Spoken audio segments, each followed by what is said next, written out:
De Jésus. Le sang que Jésus a versé sur la croix. Lisons Jean 1 verset 29 à 34. À la vue de Jésus qui s'approchait, Jean le Baptiste a déclaré qu'il était l'agneau de Dieu. Jean 1 verset 29.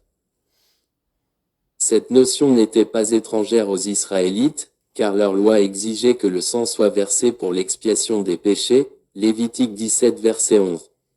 Jésus est devenu notre agneau sacrificiel en payant, une fois pour toutes, la dette du péché de l'humanité, 1 Pierre 3 verset 18.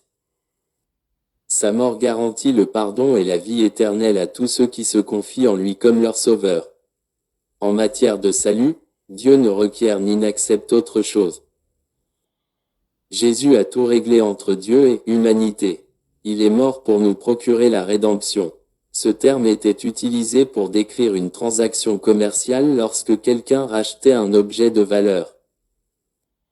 Toute l'humanité était esclave du péché et ne pouvait en rembourser la dette. Romains 6 verset 23.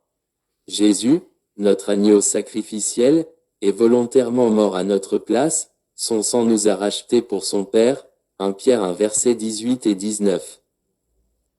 Le pardon. À titre d'enfants adoptés par Dieu, nous avons été sauvés par le sang de Christ. Matthieu 26 verset 28, et nos transgressions sont pardonnées pour toujours.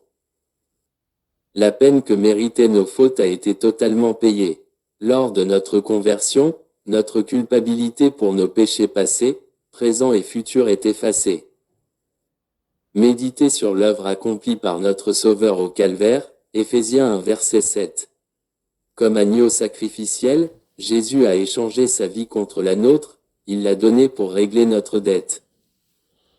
Sa mort nous a rachetés, a garanti notre pardon et nous a assuré une place permanente dans la famille de Dieu. Merci, Jésus, pour la rédemption que tu nous as acquise.